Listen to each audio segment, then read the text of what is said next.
السلام عليكم.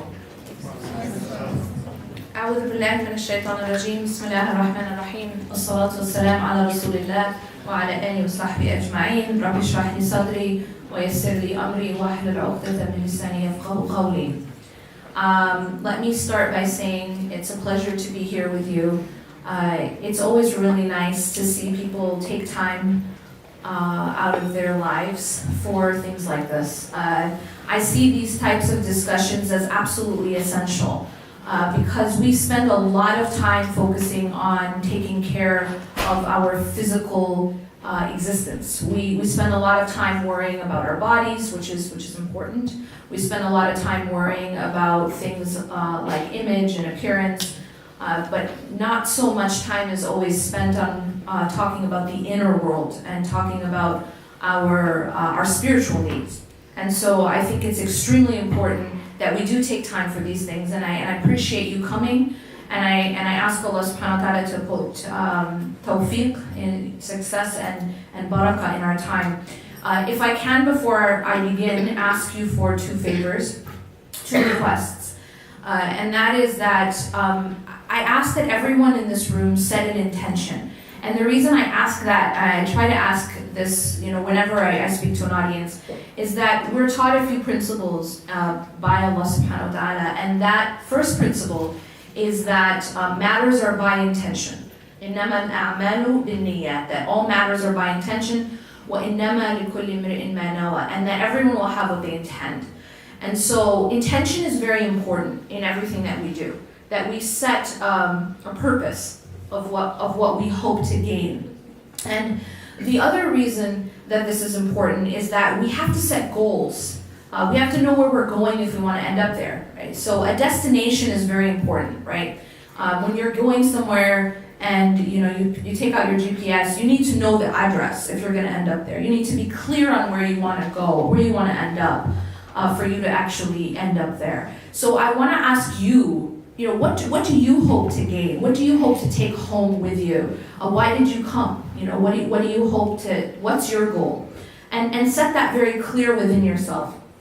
And I'm assuming I have a mix of Muslims and maybe some non-Muslims, but for those who are Muslim, I want to ask you to make dua that Allah subhanahu wa ta'ala give you that which you came to get, that Allah subhanahu wa ta'ala put barakah, blessing, and success in the time we have, so that everyone who came to get something goes home with it, and that it actually is something that's beneficial. So if you can just take a few moments just within yourselves and just do those two exercises.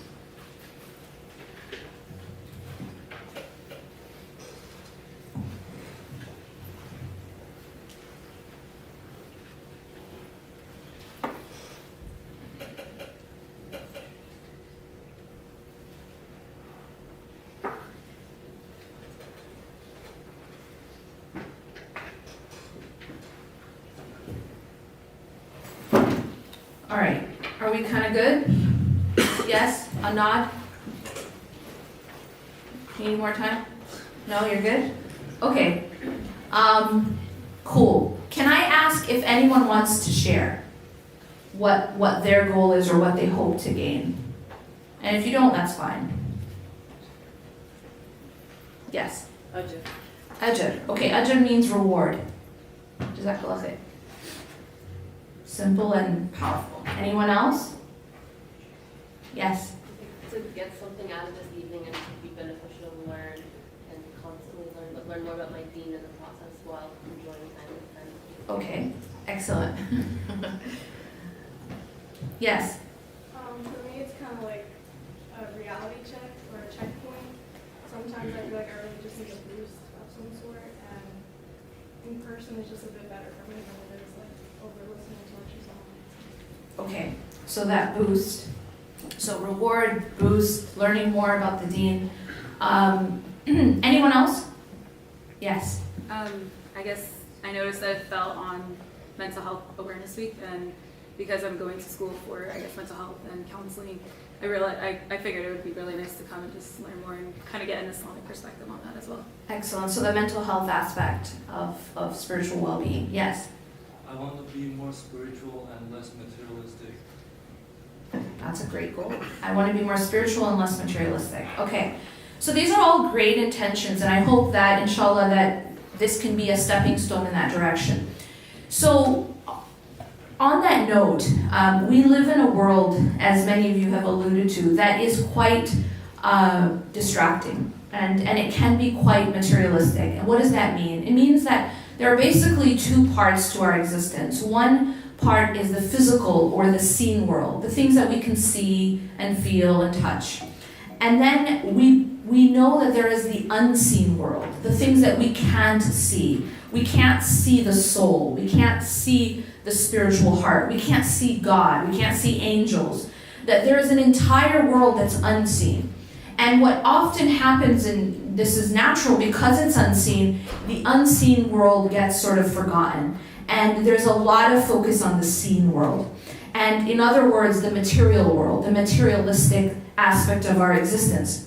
Now, of course, with the type of world that we live in today, modern society, you see even more of that, because now there's so many different ways to be distracted, right? You can't just be, right? You have to constantly be plugged in, constantly be stimulated. There's almost like we have an epidemic addiction to our phones and to social media. And all of these things have an impact on our spirituality and our mental health. And the reason for that is that the heart, the spiritual heart, is much like the physical body.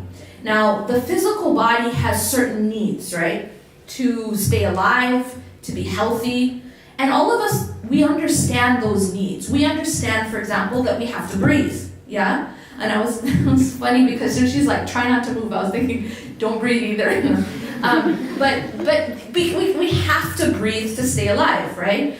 We know that our body needs oxygen. And we know what happens if we're deprived of oxygen. Even a child knows this, right? We know that we have to eat.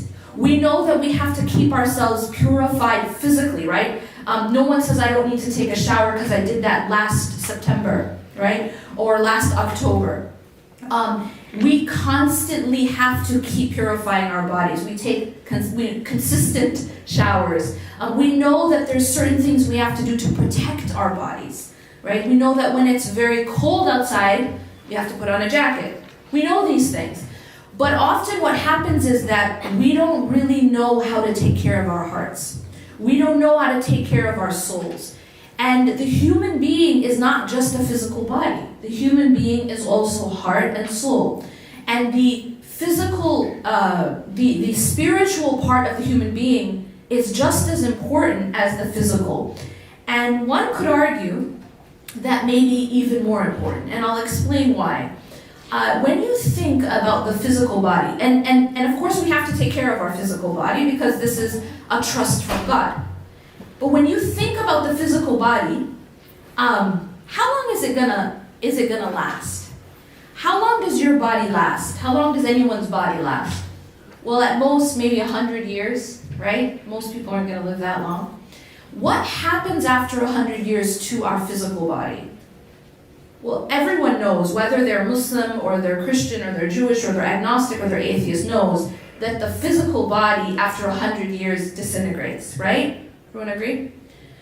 But what happens to the soul? What happens to the spiritual aspect of the human being? Well, we believe that the spiritual part of the human being, the soul, does not disintegrate. The soul actually remains. So it's something to reflect on, that within myself, there's a part of me that's going to pass away, and there's a part of me that's going to remain. Everyone with me? Which one am I taking care of? Right? It's something to reflect on, because the tragedy is that many of us, we take care of the part that's actually passing away. You know, you're going to put in, and what's going to be the return, right? Investment and return. And when you think about that, it's not wise to invest in something where there's going to be no return. Or it's not wise to neglect something where there's going to be, it's actually like extremely important return, and you're not careful about your investment.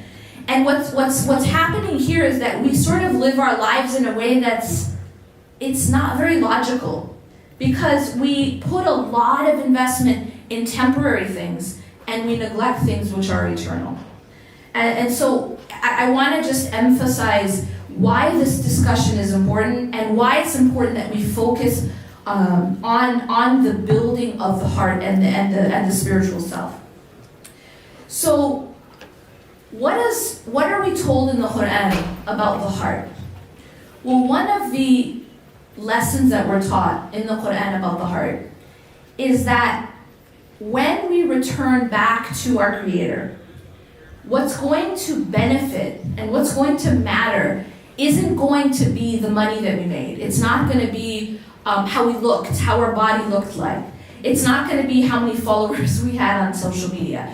It's going to be one thing, and that is Allah subhanahu wa ta'ala tells us, يَوْمَ لَا يَنْفَعُ مَالٌ وَلَا بَنُونَ إِلَّا مَنْ أَتَى اللَّهَ بِقَلْبٍ سَلِيمٍ.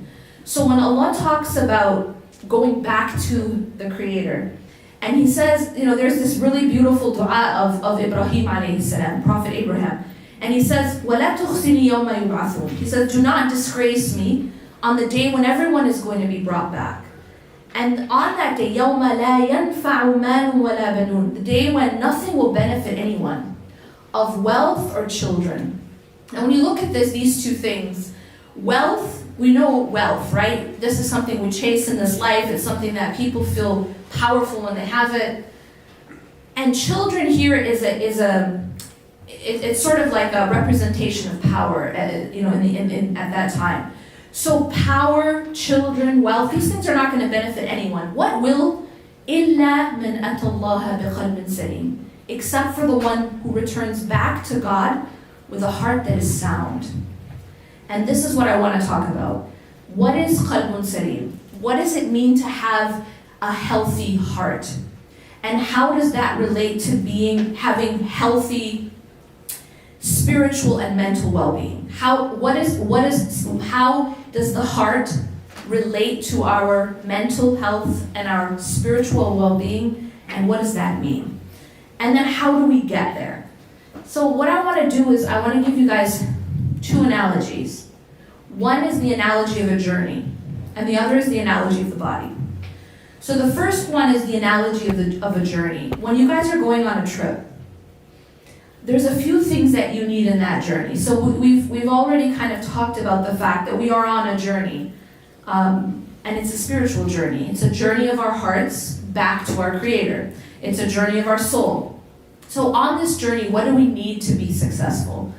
Well, the first thing is when you're going somewhere, you need to know where you're going. How do you know which way to turn? How do you know which way to go? What do we typically use? GPS, right? We can't live without it. That is guidance. See, if I don't have guidance, if I don't have the address and I don't have someone or a map telling me, if I don't have my GPS or a map telling me which way to turn, I'm going to get lost. Yes or no? Absolutely. And it's the same thing with this journey in life. If I don't have guidance, I get lost. I will not be able to find my way through this life unless I have guidance. And the question becomes, where are we seeking guidance? See, there's a lot of places that a person can look for how they should act, what's their standard. These are things we have to ask ourselves. What's my source of guidance? What tells me how I live my life? What's my criteria of good and evil? What tells me right from wrong? This is an essential question we have to ask. Because when we get confused about that, that's why we get lost. Because we don't have like a proper map. We're not even clear on what our map is, right? Or our GPS isn't really working. And so we end up getting lost. So one very important question we have to ask ourselves is, what's my criteria? What guides me? And everyone has something different that guides them. One of the most common sort of guides, I'd say, in our modern society right now is our desires. our desires. So this is this phenomenon that whatever you feel, whatever you want, whatever you desire, whatever urges you have, obey them. You know Sprite, right? What Sprite tell you to do? Obey your thirst. Good. What does Nike tell you to do? Just do it. Great. Does anyone know what Pepsi tells you to do? Live for now. Live for now. And the O is a Pepsi sign. And now. So there's a theme here, right? And that theme is obey your desires. YOLO, right? You only live once.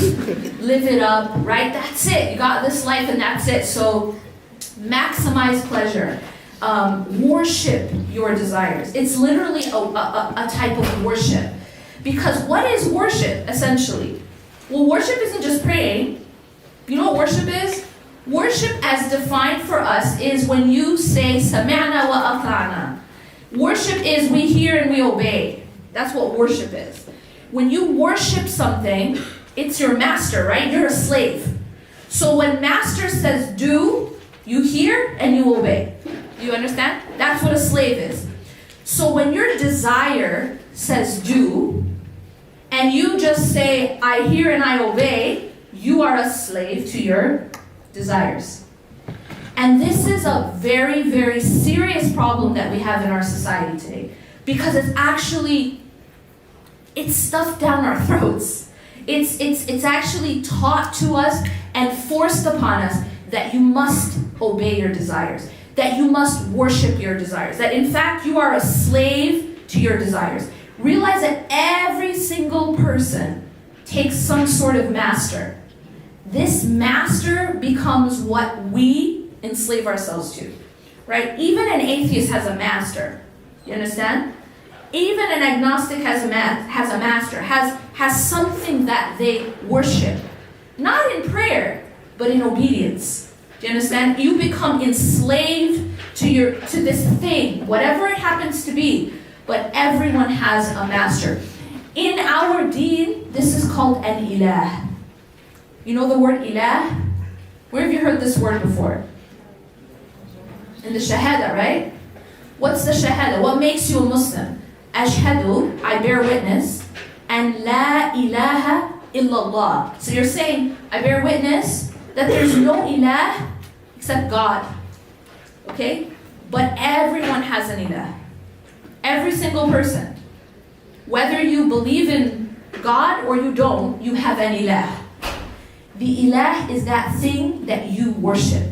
It's the thing that determines how you live your life, why you live your life, what you obey, what's your master. So one of the most prevalent masters that especially we have right now in our society is the master of my own desire. We are actually told to worship our desires. If you feel it, do it. And what happens, and you'll find this is what's going to happen. Right and wrong, black and white, these things, morality becomes just based on what I feel. If I feel it, then it's right.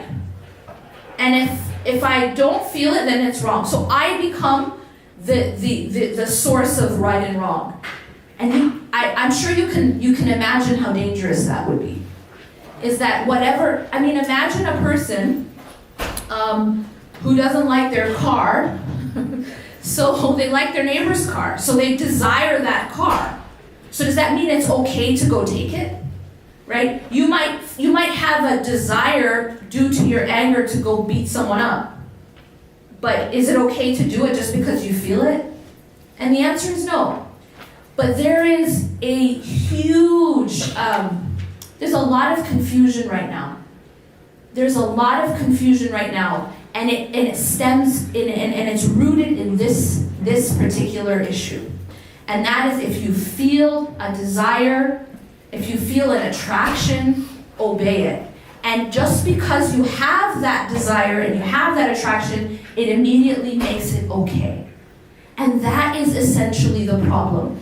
And it's a very deep-rooted problem, and right now we're seeing the effect of that in various different spheres, right? You guys know exactly what I'm talking about, yeah?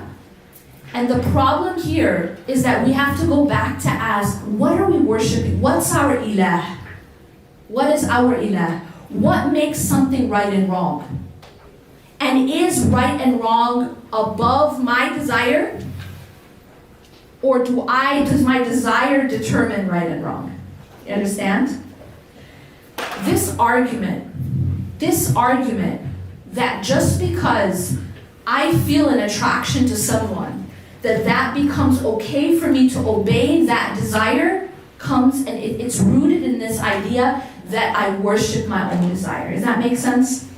There has to be a higher morality of right and wrong. And that's the question we have to ask ourselves. Who determines it? Who determines your GPS? That's the question we have to ask. What's guiding you in this journey? What's telling you turn right? No, don't turn left. No, that's the wrong way. No, make a U-turn. And that's what we have to ask. And as believers, we know that this is Allah and His Messenger. He gives us that guidance. Now, on this journey, we need guidance, yeah? So that's very important. Where are we getting our guidance? The second thing we need is when you're on a journey, you're gonna sometimes hit obstacles, yeah? You're gonna hit potholes, you're gonna hit blocked roads, construction. What would happen if every time you made a wrong turn, can you imagine driving, and every time you made a wrong turn, you said, you know what, the GPS is like, you know what, you made a wrong turn, you might as well just pull over and give up. Just stop driving. Right? Just, that's it. You made, you turn, you missed your exit, so just stop, pull over, turn off the car. Right? That doesn't happen. What happens when you make a mistake when you're driving? What does the GPS do? Reroutes you. Okay, great. So that rerouting is extremely essential in life. When we make a wrong turn, when we make mistakes, and we will falter, we will slip, we will make mistakes because it's part of being human. And if a person gives up every time they make mistakes, it'll be like a person who just stops driving every time they make a wrong turn. They're not going to ever end up at their destination. So one of the things we have to be able to do is have that ability to reroute, that ability to keep going even after we fall, even after we make a mistake, and to not lose hope, and to be able to go back and get back on the road. Does that make sense? So that's extremely important too, is being able to handle our going off track and our mistakes. Now, what else do we have to do when we're driving? We have to be very conscious of what we focus on. Now, this is one of the mistakes we make, and this affects us spiritually, and this affects us psychologically. There's an important psychological principle that you have to remember, and that is that whatever you focus on grows. Whatever you focus on grows. So, what does that mean in life? It means if you're a person who focuses on all the things that are going wrong, or all the things that are difficult, or the darkness, or negativity, guess what happens? It grows.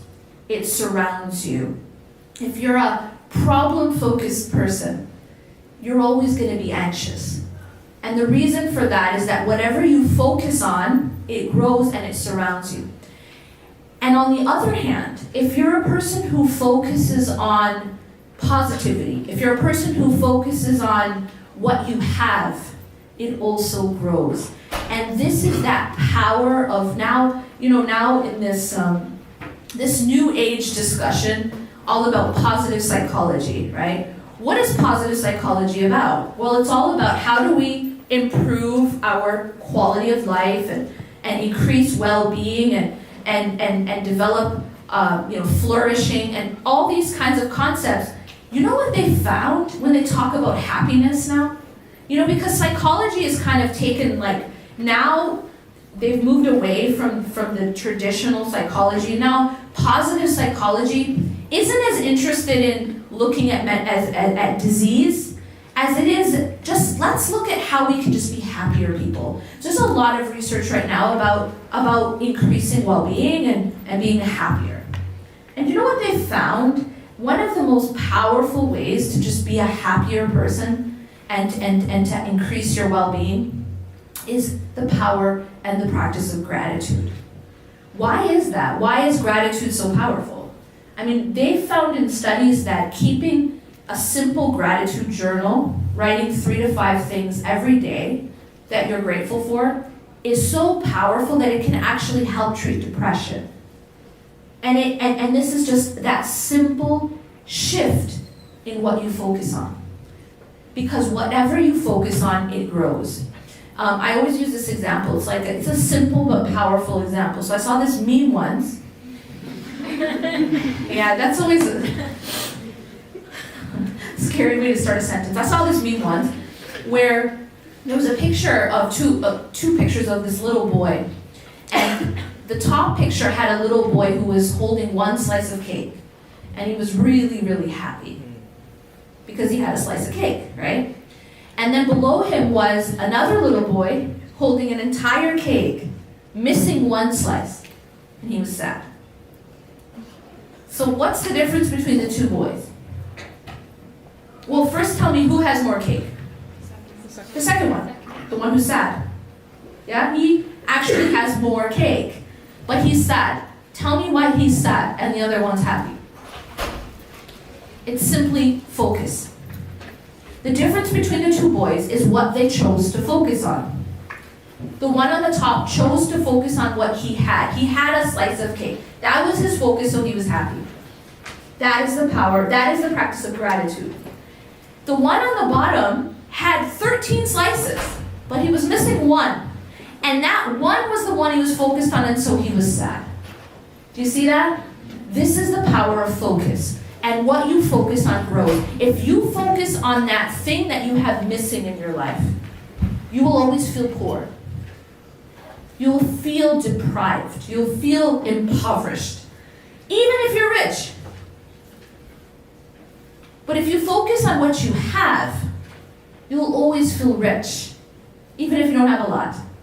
Does that make sense? And it's the power of focus.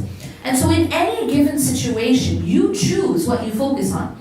And there's a very, very powerful principle that we're taught in the Quran.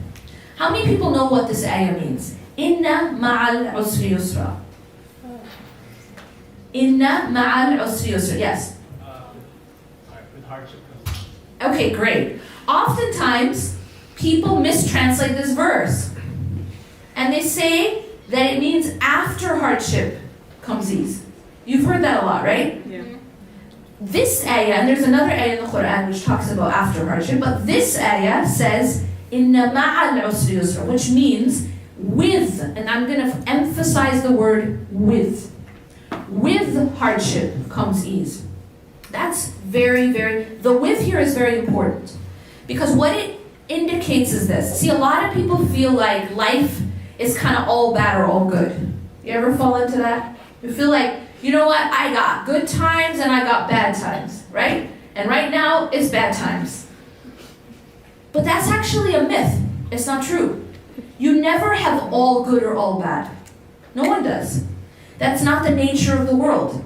The nature of the world is that at every given moment, there is both good and bad. That at every given moment, there is both difficulty and ease at the same time. Yes, you may have challenges. But at the same exact moment that you have challenges, you also have blessings. Blessings don't wait. You know what I mean? It's never all bad. And so what happens is that what changes our experience is what we choose to focus on. When you think for a moment, just think within yourself about the hardest time in your life. Maybe it's now. Maybe it was something else in the past. If you reflect on that time, if you bring that to mind, it might have been extremely difficult, but at the same time, did you have health? Did you have safety? Did you have family? Did you have, wealth? Did you have, peace of? There was one thing in your life, or maybe 5 things in your life that were difficult, but there were countless other blessings at the same time. And what happens is that what changes how we experience any moment is which we choose to focus on. Inna ma'al usri yusra. With the hardship is the ease. So am I going to choose to focus on the hardship, or am I going to choose to focus on the ease? And this is actually transformational. What you choose to focus on in any given situation, because what you focus on grows. There's another powerful principle, and that is that Allah subhanahu wa ta'ala says, وَإِذْ تَأَذَّنَ رَبُّكُمْ لَإِنْ شَكَرْتُمْ لَأَزِيدَنَّكُمْ. This is the other powerful principle, that if you are thankful, if you are grateful, Allah says, I will increase you. And now this is again the power of gratitude, is that when you're grateful for something, you get more. The fastest way to increase your blessings, the best way to protect your blessings is to be grateful for them. And it works the other way around too. The fastest way to lose a blessing? Anyone know? Take it for granted. The fastest way to lose any good thing is to take it for granted. And this works, this is a divine principle. This also works with human beings, isn't it? Right? When you take someone for granted, suppose someone is really, really kind to you, really generous, and you just keep taking it for granted, what ends up happening?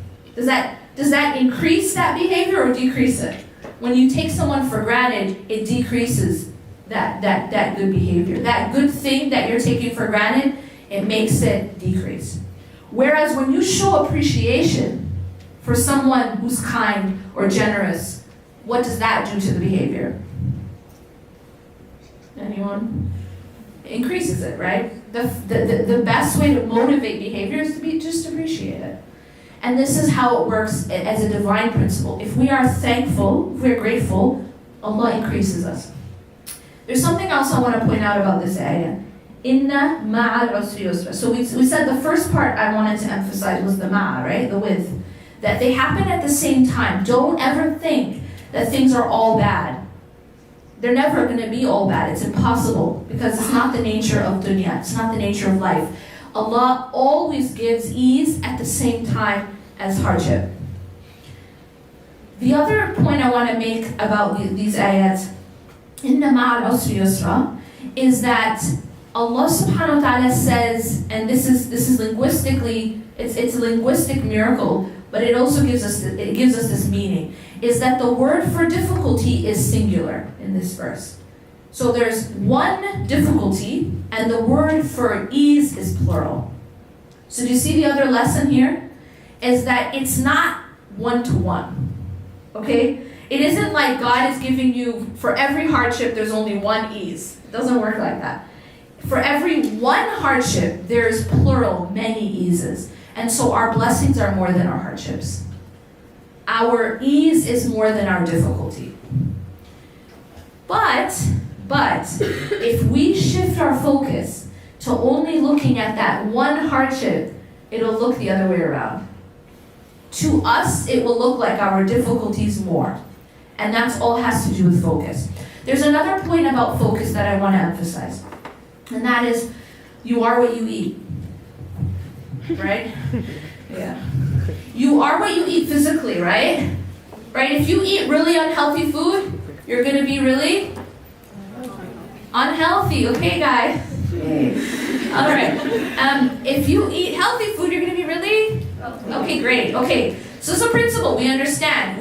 Our body is affected by what we intake, right? It's the same principle works spiritually. You are what you eat spiritually. What does that mean? Everything you read, everything you look at, everything you listen to, everything you talk about is all input. Spiritual input. Psychological input. All right? Realize that the body, the human being, is a system. And everything you put in, it has an effect. And so what we focus on in our lives has an impact on who we become internally. Does that make sense? What happens to our hearts? What happens to our minds? It's affected by what we're taking in every single day. The things that the people that we follow on social media, the things that we read, the concerns that we have, what we watch. Every single thing, every single one of these are pieces of data, input, that goes to the heart, that goes to the soul. So what does that look like practically? I'll just give you an example. Okay, a person who is only surrounded with material things, meaning everything on their social media is about material things. Everyone around them just cares about material things. Every conversation is about material things. Everything they read is about material things. Everything they talk about is material things. Everything they think about is material things.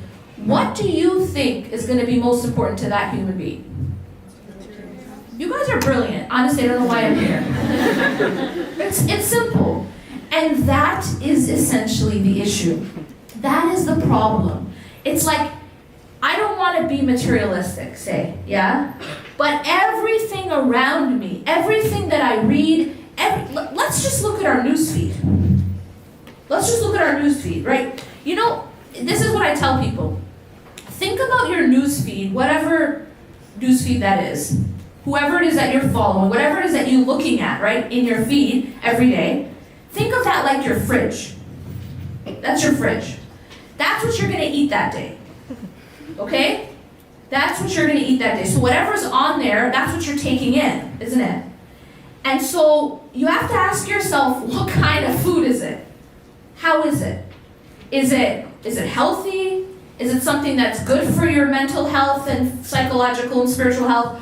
Or is it a couple bottles of poison, some molded cheesecake? You know what I'm saying? You have to ask yourself that these are the, if you wanna work on your insides, you have to look at what you're putting in your insides.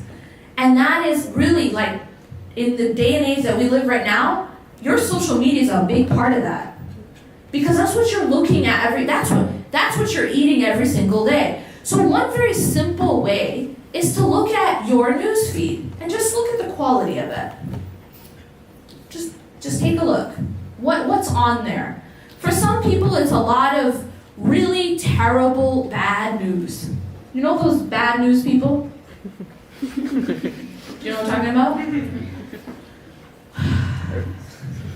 So, people are going to come and say, but we need to know what's happening in the world. Yes, we do. But it's actually quite problematic when every single thing around you is really dark. And it can have an effect on you internally and psychologically. And you have to be careful. Because at the end of the day, if all the lights turned off in this room and it was really dark, yes, there would be darkness. And darkness is a fact at that point. Yeah, it's dark. But the question I have for you is, if everyone took out their phone and just posted and tweeted and Snapchatted about how it was dark, did it change anything about the darkness? Like, did anything change? Yes or no? But we all talked about it, we all wrote about it, we all told everyone, we sat and talked amongst ourselves. You know what's really dark in here? It's really dark. You know the lights turned off? Did you know? And everyone's just talking about it in posts. But we haven't actually done anything to change that situation, have we? Wouldn't it be more beneficial if someone went and got a candle or a light to change that situation? And I think sometimes what happens is, when things are dark around us, we tend to sort of get lost in it. Maybe just talking about it, posting about it, reading about it. But what ends up happening is when you were just sort of focusing on every single hate crime that happened. I'll tell you the first thing that happened. The first thing is that within your own psyche, you exaggerated the problem. Meaning, I'll tell you, the problem might have been this big, like on a larger scale, but your focus on it actually made it look bigger than it is. So now you're afraid to leave your house. or you're afraid to wear your hijab, or now you're so scared you want to take off your hijab or wear a baseball hat instead, right? So my point is that happened. Why? It happened because your focus on it made it actually, it grew it more than it is in real life. And that's what happens, is that what you focus on grows. And so you have to be very careful to find that balance between wanting to contribute and wanting to be aware and getting sort of lost in darkness, getting lost in really negative things, because it will have an effect on you both spiritually and psychologically. So that's something that I, when I talk about focus, there's that aspect. The other aspect is just, like I said, your newsfeed. So there's the very negative one. There's also the one where it's just like burgers and every other thing. It's like there's this strange rule now that you can't eat until you first take a photo and post it of what you're about to eat, right? And so like your whole newsfeed is just a bunch of burgers and what people are eating for lunch and breakfast, and that's all cool, but the question becomes, when what you're taking in is it healthy? Is it something that's enriching you? And that's the least of the problems. I think one of the other issues that we have is that we live in a world now that is increasingly obsessed with appearances. Like obsessed, capital O, right? Anyone feel me? We're obsessed with appearances. We're obsessed with a certain image of perfection, right? You have to be perfect. You have to look perfect. Your life needs to be perfect. Your relationship needs to be perfect. Your skin needs to be perfect. And if it isn't, there's a filter for it, right? And the idea here is that we're so caught up in appearing perfect, and then we're so caught up in looking at other people putting on their photoshopped life. You know that one of the problems with doing this is that it creates a sense within ourselves. Number one is it becomes, because we're so focused on appearances, this becomes the most important thing to us. If you want to change what matters most to you, change what you're looking at, reading, following every single day. Because what you focus on grows. And remember, you are what you eat. So if every single thing that you're following is just about looks, it's every various ways to contour your face. I know there's lots of ways, right? And then every way to do your hijab, that's cool. But if that's it, you know what I'm saying? If it's just fashion and it's just different ways to do your face and different, what's in style. Oh, okay, that's so yesterday. Now this is in style, and that's it. Then what happens is that shifts your priority. So within your own heart, that becomes most important. And you know what happens after that? That's why we live now in a world where people are more and more dissatisfied, and people are more and more insecure. And that's because there's this intense amount of pressure that you have to look a certain way, you have to dress a certain way, you have to appear a certain way. And if you don't, you constantly feel inadequate. So this is also affecting us psychologically and spiritually, because what matters most isn't the appearances. But I'm telling you, on a practical level, when you change what you're looking at and reading and interacting with every single day, your focus changes and internally you change. So this is why one exercise, one practical thing you can do is, use this amazing thing called unfollow. and what that does, no one has to know, just clean out your fridge. Just look at your fridge and just clean it out and say, you know what? maybe this isn't that healthy. You know, I mean, I know it's important what the Kardashians are doing, but maybe I don't need to follow it.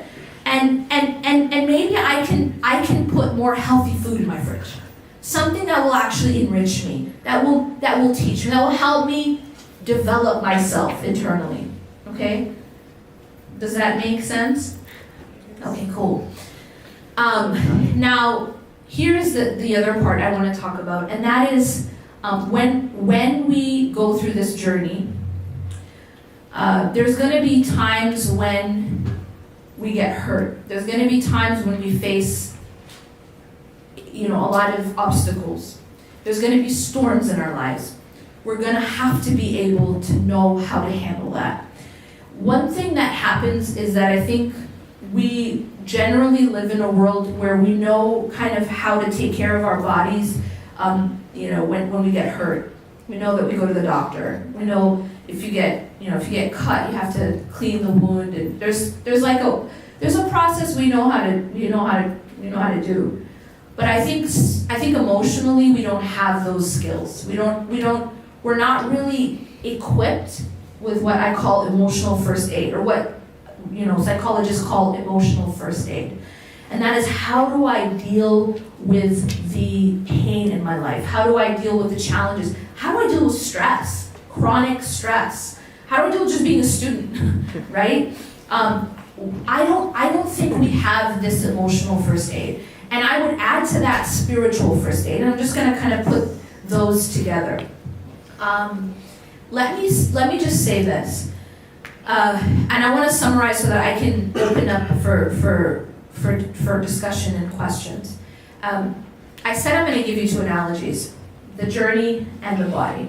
And I want to just bring it back full circle to the beginning when I talked about the heart being like the body, and you have certain things that you have to do to take care of it. And there's going to be certain things that you have to do when you get injured physically. And it works exactly the same way spiritually and emotionally. Okay.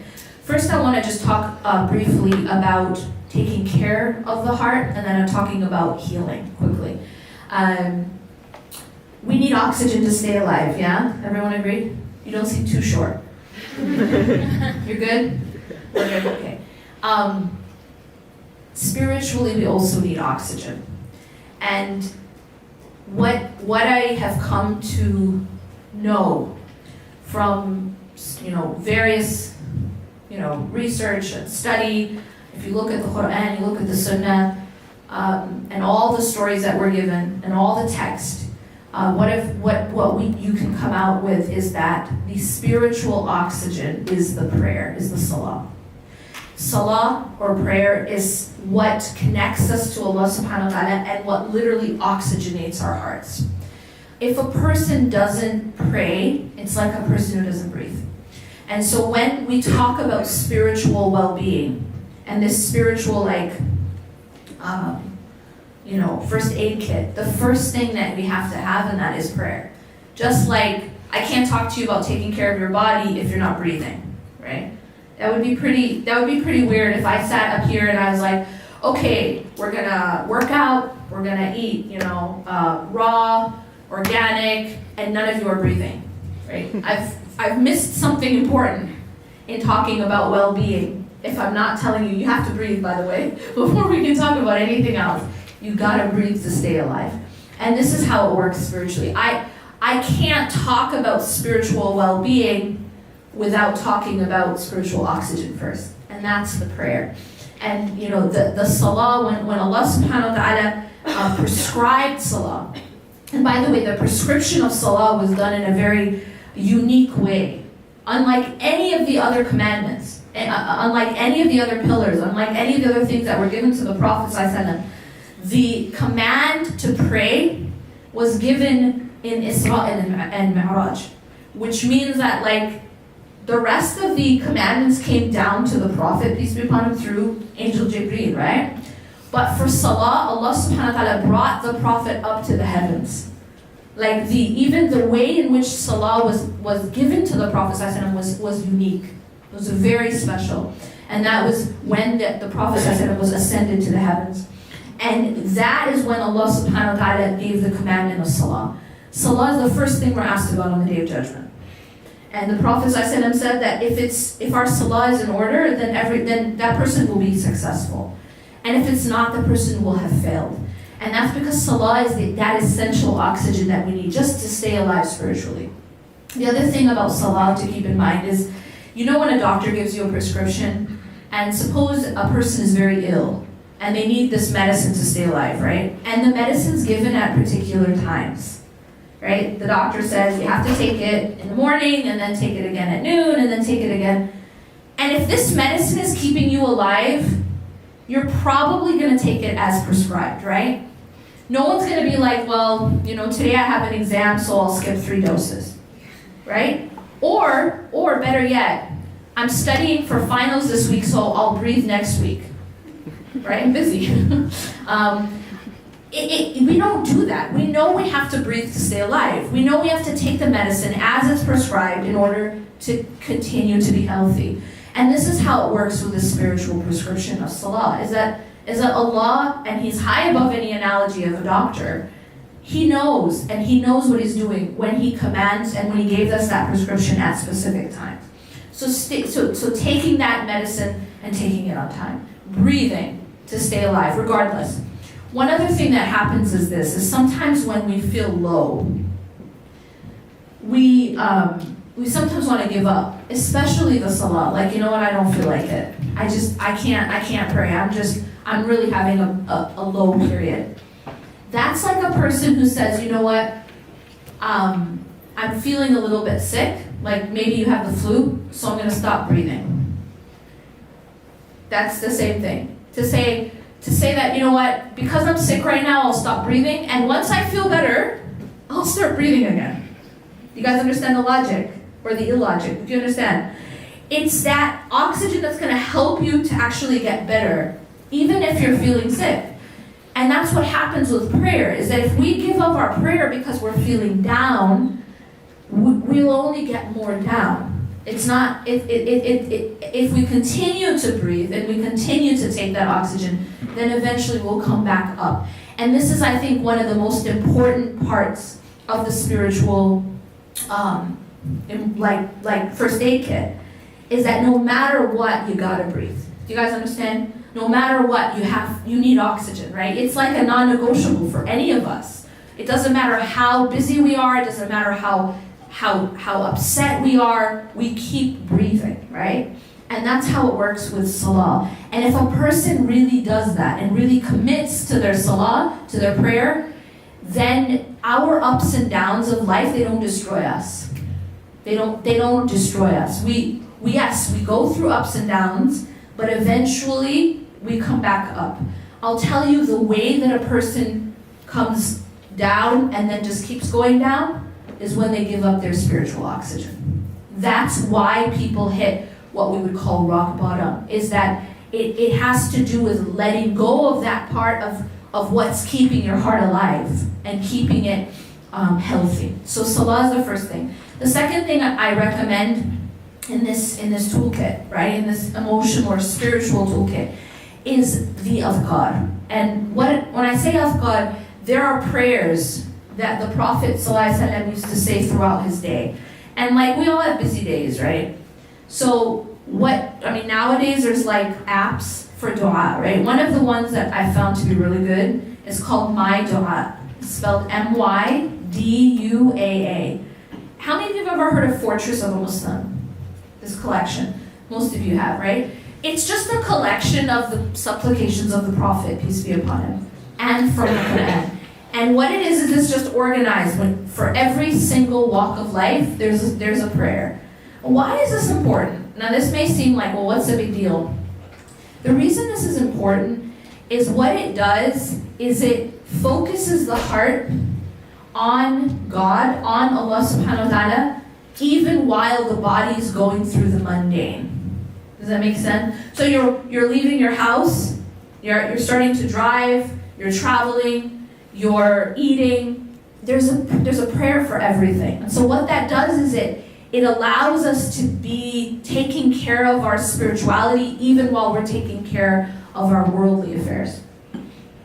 Because at the end of the day, we're not taught to just be monks and pull away from society. And spirituality in Islam doesn't mean you have to go to a cave, right?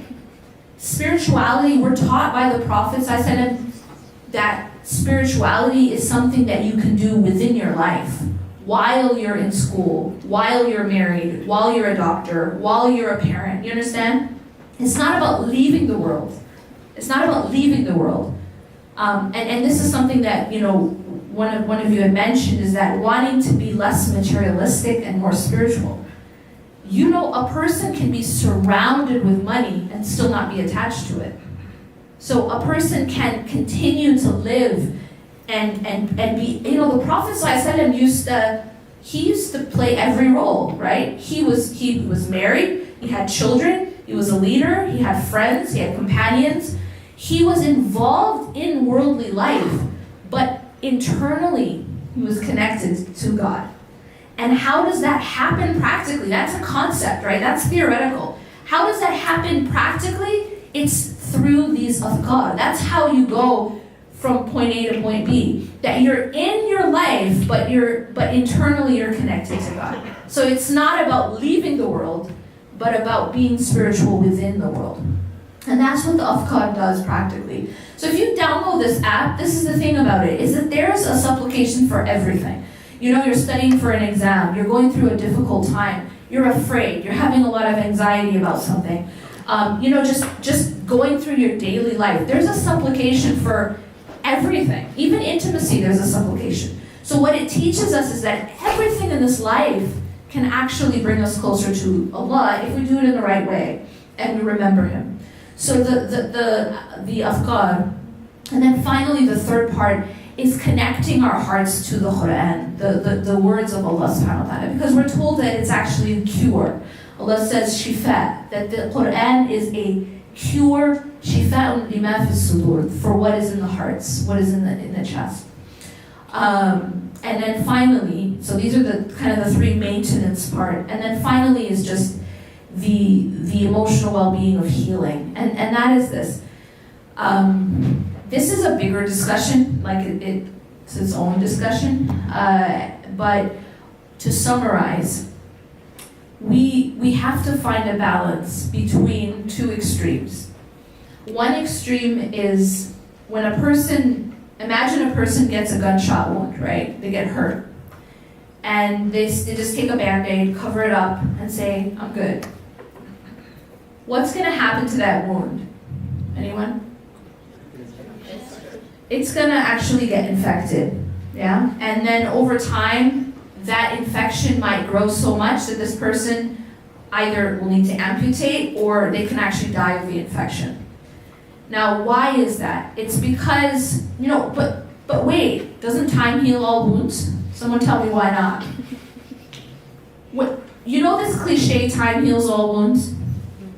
In this case, why didn't time heal the gunshot wound? It wasn't treated, thank you. It was just covered up. And this is what happens emotionally and psychologically, is that sometimes when we're in pain, we go through a painful experience, we go through trauma, and our way of dealing with it is just to cover it up, right? Just numb it, right? You can keep taking that painkiller, but it hasn't addressed the actual infection. And that's one of the biggest mistakes that we make. It doesn't make it go away. It actually makes it worse. And in this case, time is not healing that wound. It's making it worse. And that's because it wasn't treated. How do you treat these wounds? Well, that's another process. Sometimes it involves getting mental health, getting counseling. Sometimes it involves going to the doctor. But what is that process? You have to go through that process. And whether you go to a doctor or you go for counseling, one essential part of healing is going to God, is going to Allah subhanahu wa ta'ala. Because one of the attributes of Allah is a shafi. He is the healer. And even if you go to a doctor, the doctor is a tool. Allah is the healer. Does that make sense? So Allah is ultimately the one who heals, but we go to doctors and we're told to take these means, going to a counselor, going for therapy. But Allah is ultimately the healer. So always going back to Allah. The other extreme. So we said one extreme is to cover it up. The other extreme is what I call picking the scab. And this is another mistake that sometimes we make, and that is that we don't allow things to heal because we keep picking at it. Anyone have picking scab problems? I wouldn't know anyone who does that. Okay, I have a major problem with picking scabs, but basically what happens with picking a scab in the physical body is that your body is naturally healing itself when it makes a scab, right? Assuming you've treated it and it's not infected, now it's scabs over. But what happens if you keep picking it? What happens to the healing process? What have you done? You keep stopping the healing process. You're actually slowing down the healing. You're pausing the healing every time you pick a scab. And sometimes we do this psychologically. We do this emotionally. And there's various ways that we do this. But one of the ways is that we get stuck in the past. We get stuck in the past. What does that mean? The past, there's this quote, and that I read once. It says, "The past is a place of reference, not a place of residence." Yeah? The past is a place of reference, not a place of residence. If you make your past a place of residence, that's picking the scab. You're not allowing that natural process of moving forward and healing because you keep picking at it. It's like a person who's driving. You know when you're driving and you have to look forward, right? Not sure? Just look forward, right? You probably don't drive a lot around here, right? Because you'll walk everywhere. But when you drive, you gotta look forward. But there's also this thing called a rear view mirror, right? What's the purpose of a rear view mirror? To give you an idea of what's behind you, right? But what would happen if someone stopped looking forward and just fixated on the rear view? You would crash. Man, you guys are amazing. So, this is the problem. In life, you're moving forward. So you need to look forward. Yes, you reference the rear view, but if you stay fixated on the past, you will crash. And that's one of the other mistakes that we make. We have to have that middle ground.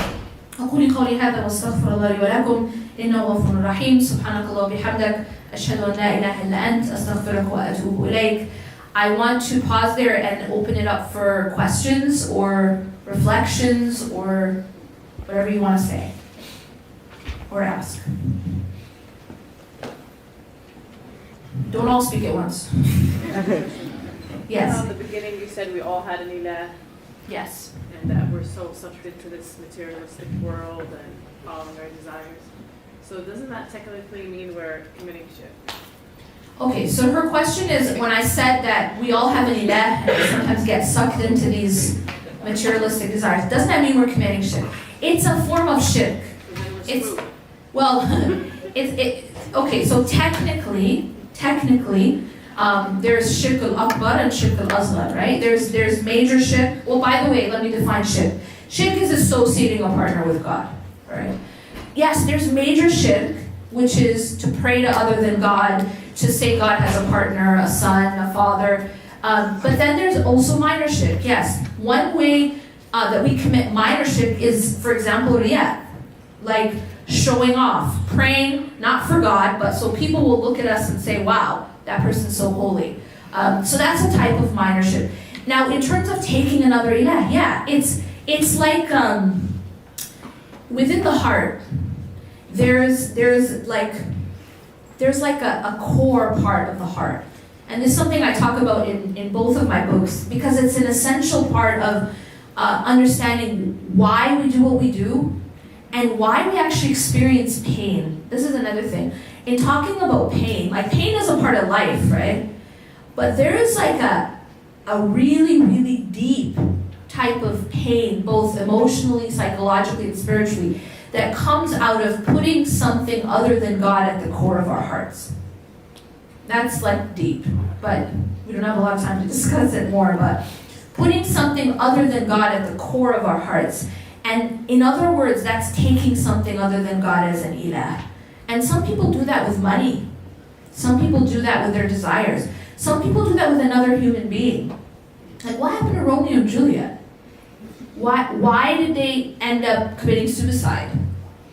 It's because there was a type of, it's like almost like they took the other as an ilah. And when you take someone and you put them at that place where only God should be, it causes like destruction internally. It's very painful. And so, yes, definitely it is a type of, it's a shirk in love, for example. And Allah says in the Quran, وَمِنَ النَّاسِ مَنْ يَتَّخِذُ مِن دُونِ اللَّهِ أَنْدَادًا يُحِبُّونَهُمْ كَحُبِّ اللَّهِ. That there are people who take rivals with God. So it is like shirk. Why? They love them as they should only love God. So there is definitely this rivalry that happens with love.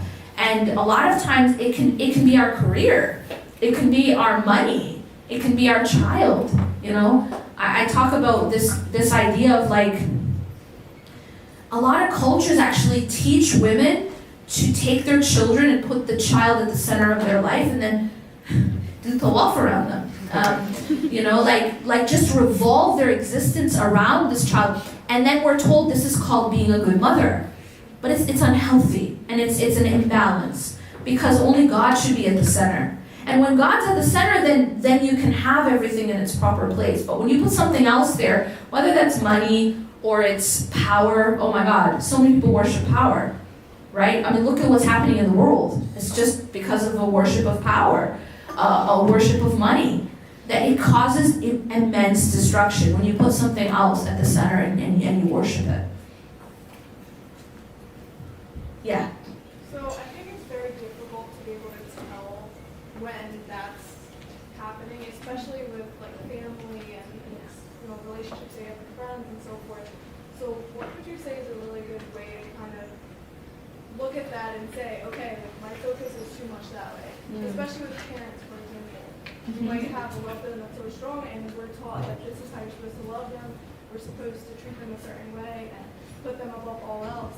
But at the same time, they shouldn't be the center of what our heart is. So kind of How do like a that balance? Yeah. So just repeat her question for those who didn't hear. She's saying it's really hard to sometimes tell, like it's subtle. That she gave the example of putting something else at the center. And how do you keep that balance? And she gave the example of parents, for example. Like we're told to love our parents and to put them, give them respect. But how do we not cross the line and keep that balance where we're not revolving around them? And that's a really, really important question. And it's, by the way, it's the same thing with our children. It's the same thing with our spouse. Anything that you love becomes a test for you, right? And this is where we have to find the proper balance. But how do you know what that is? Well, there's ways to keep that proper balance, and there's signs that you don't have that proper balance. And I'll just tell you that one of the signs of that you don't have that proper balance is extreme pain, actually. And that's the thing about pain, is that God gives us pain, yes, but pain serves a purpose. Sometimes we're just so interested in numbing pain, but we don't go and actually ask the pain what's it trying to tell us. Because pain always is a messenger. Like, for example, if you had a heart problem, what would indicate that you had a heart problem? How would you know? I mean, you can't look inside your heart. You don't look in the mirror and see your arteries, right? So how do you know that you have a heart problem? Anyone? Chest pain, right? It's pain. And once you feel that chest pain, you realize, uh-oh, I need to see a doctor. But if you didn't feel that pain, you wouldn't know. Am I right? So pain is also an indicator to you that, hey, there's something you have to change. When you have an infection, how do you know you have an infection? Every time you feel pain, you just pop a pill, like a painkiller. So you have heart pain, you have chest pain, and you just numb it. You have an infection, and you just keep taking, Advil, and that's it. Well, what's going to happen? There's actually a story I read. It was like a news article years ago about a dude who had tooth pain, and he went to the doctor, and the doctor told him that you have an infection, and he prescribed 2 medications. He prescribed a painkiller, and he prescribed an antibiotic, right? but the guy couldn't afford both. So which one do you think you picked? That's right, the painkiller, as we do. And you know what happened to his infection is it spread to his brain and he died of the infection. So I thought that was really, really like telling that this is what we do. We numb the pain, but we don't go and try to address the cause. Okay? So sometimes when we're experiencing this excruciating, consistent pain in some department in our life, it's usually a sign that there's something internally we have to change. Okay, there's something maybe that's unhealthy in the attachment, that maybe this thing has been put in a place that it shouldn't be. You know, when your career or when your business is keeping you up at night and giving you so much anxiety that you need to take medicine and you can't sleep and you're just, it's like torturing you. That's a sign that you've made your business too important. You understand? Money. When you can't sleep at night because you're so worried about how much you're making or losing, that it becomes an obsession. That's a sign that you've made it too important. You've put money at the center. And if you put money at the center, it's going to torture you. You're going to be tortured by money. If you put your career at the center, and I warn you, I mean, there's a room full of people building a career, right? But if you put your career at the center of your existence, if you put it at the center in a place that it really shouldn't be, then your career will torture you. And it works the same way with your parents, it works the same way with your children, with your spouse, anything. And so one of the indicators really is that it becomes a source of torture for you. You don't have peace. You don't have peace here, you don't have peace here because of that thing. And that's because you've put it in the wrong compartment in the heart. And parents, one other thing I want to say is, another indicator is, if you're willing to do something that is forbidden by God for the sake of this thing, then that's another good indication that it's in the wrong compartment. Does that make sense? I'll give you an example. Maybe some parents, they're like really anti-hijab. And it's kind of like you're now put in this predicament. Or maybe a spouse. You're now put in this predicament where, but, in order to please my parents, I need to take off my hijab or not wear it. Or in order to please the person I'm marrying, they don't like hijab, right? I mean, I've heard so many weird stories about proposals where like the first question is, it's like, oh, she wears hijab, forget that. Like weird stuff like that. Like rejecting someone for marriage because they wear hijab or stuff like that. And so some people will be pressured to take it off. Why? So they can get married. You know what I mean? Or their parents pressure them. It's just an example. And so when or even if you look at money, right? Or status, like there's so much pressure to maybe appear a certain way. Like you want to have a certain type of house, you want to drive a certain type of car, even if it involves riba, if it involves usury. And it all tends to involve a lot of that, right? So then the question becomes, what's most important to me? Is it just so people can look at me and say, look at the car that they're driving, or look at that house, and then I don't really care that I'm taking interest in order to get that? So the choices that I make, that tells me a lot also about what's in my heart.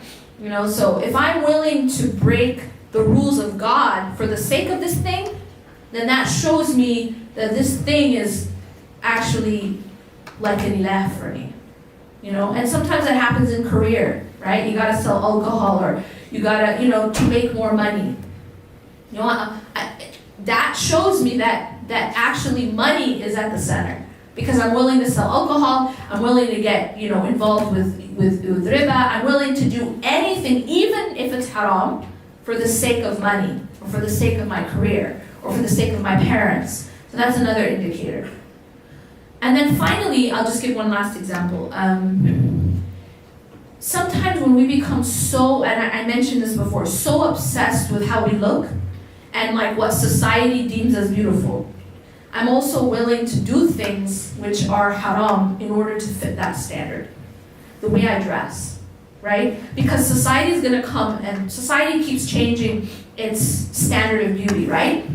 So one day society is going to come and say, this is beautiful, right? This is how you're going to look good.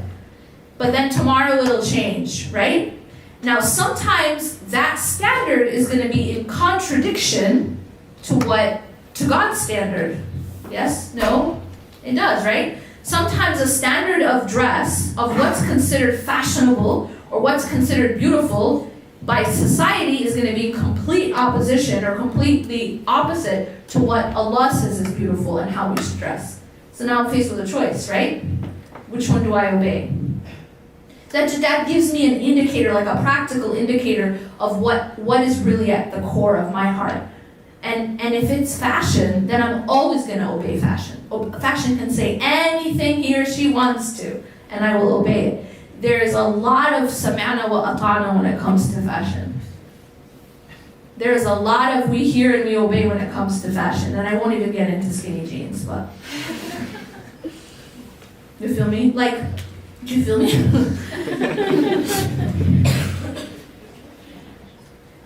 Yes. You said at one part that if you focus on your past, then you'll crash. And how do you stop that? How do you stop focusing on your past mistakes or experiences? Okay, great question. And to reiterate, yes, when you focus on your past, you can crash. And to reiterate, or in other words, when you fixate on your past. So the past is a place of reference, not a place of residence. What should we gain from our past? We should gain lessons. It's very, very important. I mean, we're not going to grow if we don't learn from our mistakes, right? We're not going to grow if we don't learn from our past experiences. But the problem is getting fixated, getting stuck. So how do you prevent that? I think one of the important ways to prevent that is to forgive ourselves. One of the problems we have is self-compassion. You know, a lot of us are so hard on ourselves, and we have very little compassion for ourselves.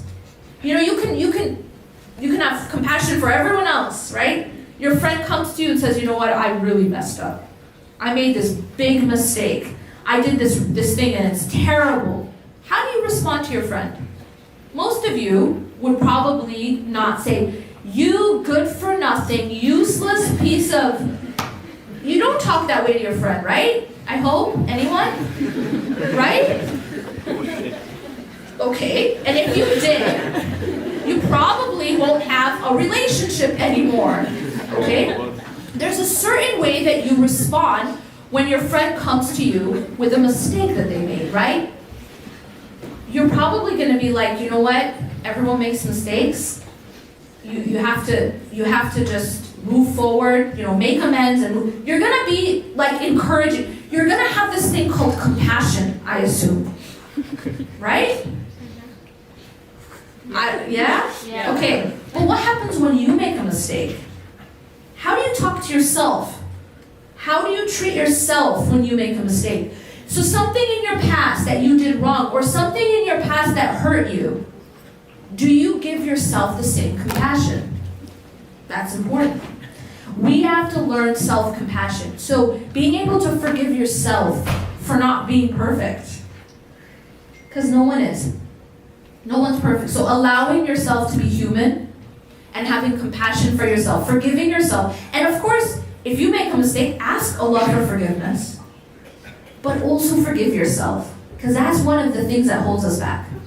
One of the things that holds us back is we hold ourselves to this like superhuman level of perfection. And when we don't reach that, we won't reach that because we're human. It's like, it's against the human design. We're not perfect. Adam ate from the tree. What do you think we're supposed to learn from that? Is that we're not perfect. We're going to slip. Even he slipped, and he's a prophet. He became a prophet. But we're taught that how we should respond is we repent, we ask God, and then we move forward. We don't fixate on our mistakes. We don't fixate on the painful things in our past. We learn and we keep going, and we don't lose hope. But a big part of that is forgiving yourself and having compassion. I'm not perfect. And I can't be perfect because God didn't create humans to be perfect. It's impossible. So don't hold yourself to a standard that's impossible, because you'll always fall short. And then if you give up every time you fall short, then you won't be able to move forward. Yeah. How do we tell between test and punishment, and how do we deal with both those situations? Okay, so how do you tell the difference between a test and a punishment?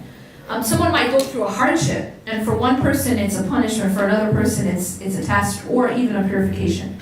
The answer to that is it depends on how you respond.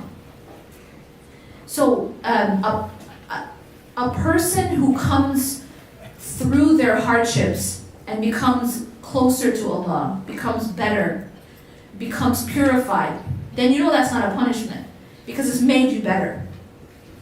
The fear is that when our hardships make us further from Allah, make us hardened inside, make us resentful and angry at Allah subhanahu wa ta'ala. That is a sign that we have to change internally something. We have to purify. It can also be a mercy in that it's a wake-up call. Because if I find myself responding in that way, with anger, resentment, and it's bringing me away from God, then that's a wake-up call for me that I need to rectify internally. But yeah, the way you know is by your response. We have time for one more question. Okay, one more question. Who's it going to be? When I have this situation, I ask people who has the most important question. And usually everyone thinks that they do, but who really does? Why don't we listen to all of theirs? Okay, yeah, that's fine. I'll listen to the question and then see if I can kind of like. I'm not gonna pick the most important. I'm just gonna try to like. Spark notes it. Yeah. Okay, that's what I'll do. Yes, here, give me your question. So what do you do when other people constantly bring about your past, or like your environment is always reminding you of it? That's a very good question. I'm gonna come to that. Yeah. You talked about elements of first aid to nurture your spirit and everything. Doesn't it in any kind involve society and serving humankind? Everything you mentioned, it involves ibadat, but none of ma'amalat or anything with the society. So I'm just... Okay, thank you. And that's because that's its own lecture. And I actually have probably about 50 of them on YouTube. But yes, you're absolutely right. Actually, it's interesting because probably for the last year, every single talk I gave was about service. Literally. I focused this one on this one aspect, but you're absolutely right. A humongous part of both psychological and spiritual well-being is service to others. Those of you who've ever heard me talk about this, I give there's something I call a platinum rule. You guys know the golden rule? What is it? Do unto others as you would want them to do unto you, yeah? Some version of that. In our religion, in the Quran and the Sunnah, you find there's a platinum rule, even higher than the golden rule. And that is do unto others as you would like God to do unto you. Okay? How I treat other people becomes a reflection of how God treats me. So you're absolutely right. There's so much in our deen about getting closer to God by serving the creation. So that's its own, and I have many talks online about that. Even in the and I talk about it from a psychological perspective too. There's so much research. Do you remember how I mentioned in positive psychology that there's a lot of research about happiness? And I said that the power of gratitude. The second most powerful practice that they found in increasing happiness is service to others. So that's absolutely, whether you talk about it from an Islamic perspective or a psychological perspective, is essential. But yeah, I just focused on one aspect, but you're absolutely right. And I'm going to get to you. Yes, your question. So you spoke a lot about salah as a spiritual oxygen or kind of, first aid. But I think there's some stigma in the Muslim community against mental health, seeking out mental health. And so, of course, I know that you're saying it's both and, it's not an either-or situation, but what kind of pushback do you get from Muslim communities about, seeking out mental health, because there is so much stigma and people want to maintain that prestige of perfection? Right. No, absolutely. And that's why I mentioned that, even religiously, we're told to take, in Islam it's called asbab, and it means, it translates to the means, taking the means. There's a tradition of the Prophet ﷺ where he told one of the companions, this companion wasn't tying his camel, and when he asked him why, he said, because I have my trust in God. So he told him, he instructed him, "Aqimha wa tawakkal," which means tie your camel and put your trust in Allah. Do both simultaneously. So in the case of someone who needs mental health assistance or they need therapy, that would be their tying of the camel, right? Just like if you're sick, going to the doctor is tying your camel. Taking medicine is tying your camel. And so getting help from the creation is the tying the camel. And at the same time, put your trust in Allah. And I mentioned that briefly, that Allah is the healer, but Allah uses tools. These are the means. So even if you're taking medicine, it's not the medicine that heals you, but that God uses the medicine to heal you. And it's the same thing with therapy. And you're right, there is a stigma. We are slowly moving through that. I think we've come a long way, especially in the United States. We are far ahead in terms of a lot of the, reducing a lot of the stigma when it comes to mental health. But we also have to be careful, again, to keep the balance, because we can also go to the other side, where we just look at the human being as a machine, look at mental health as only a biological issue. And it definitely, there's a biological aspect, but there's also a spiritual aspect, and there's also a psychological and mental aspect. So I like to look at it as a sort of holistic view when it comes to mental health. It isn't only the chemicals in our brain, but it's also so many other aspects of our being. Our psychology, our how we think is very important. And our spirituality. So I would just say that taking a middle path and reducing this, absolutely, it's both. It's tying the camel and putting our trust in God. And remember this, balance, balance, balance. We have to be a people of the middle path. We can't take one or the other. I feel like with mental health, it's like we take these camps, these extreme camps. It's either, it's all psychological, it's all medical, it's all biological, or the other extreme, which is if you have faith, you'll never have any issues. So it's neither of these extremes. It's in the middle, and we have to realize that human being is more than just one or the other. But we're physical beings, we're spiritual beings, we're mind, heart, soul, everything. Okay, did you have something you want to add? Okay, I'll just hear yours quickly, and then I'm going to address hers, and then we'll be done, inshallah. So you mentioned a really good point about how we live in a very superficial society. How for the unmarried people here, how does one reconcile the kind of expectations that other unmarried people who are looking for a spouse, and the expectations that they have, when they usually tend to go with a very superficial perspective when they're seeking a spouse, but at the same time not compromising on your values and staying true to who you are? How do women do that, especially, and also men in a society where men usually have a really unrealistic expectation, and women sometimes have a habit of falling into that or wanting to be that perfect woman? Yeah, I understand. So, great question. She's saying that for the people who are, for example, looking to get married in a society that is obsessed with looks, and the fact that there's this push for women and men to fit a certain standard, and maybe very unrealistic expectations. So how do you kind of not fall into that? And I would say that the only way and the most important thing you have to do is focus on the source of all provision. Focus on the source of all provision. What do I mean by that? Okay, this is so important. Risk. The word risk means provision. What does provision mean? What is risk? Risk is money. Risk is health. Risk is a good spouse, good children. All of these come under the category of provision and blessings and gifts. Who's the source of those things? That's what we have to come back and focus on. It's Ar-Razzaq, which is Allah.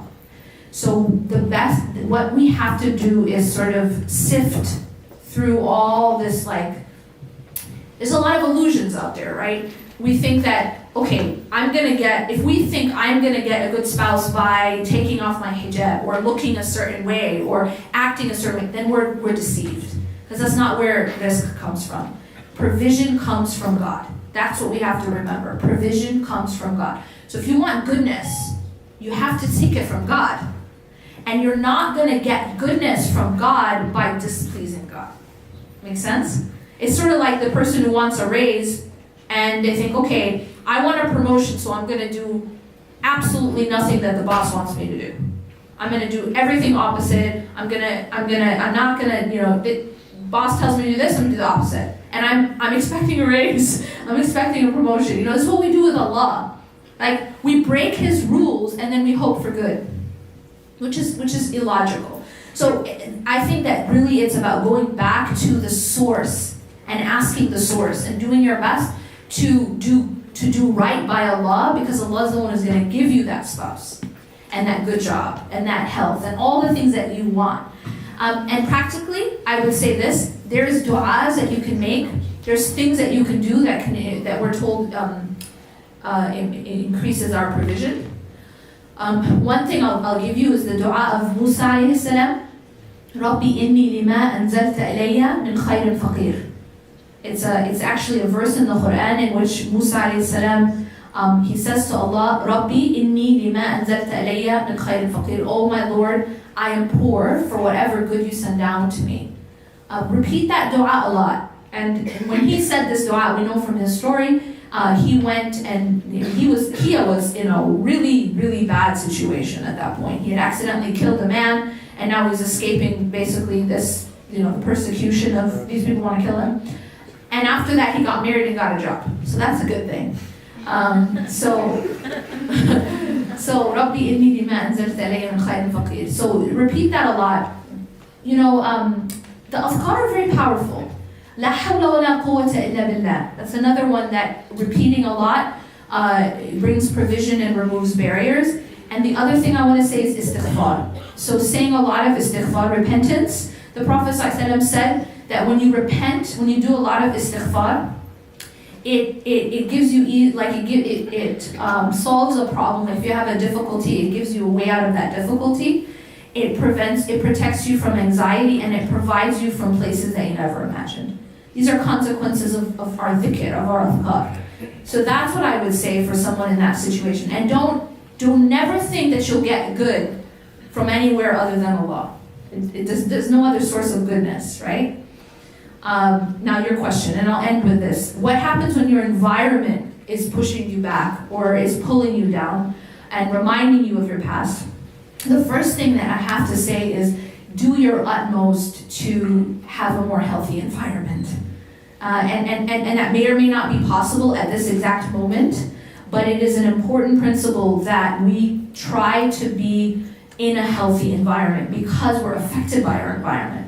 The Prophet ﷺ said that a person is on the way of their closest friend. That being around good company is like entering a perfume shop, right? You end up either with perfume or you smell better. And being with bad company is like going in a blacksmith shop.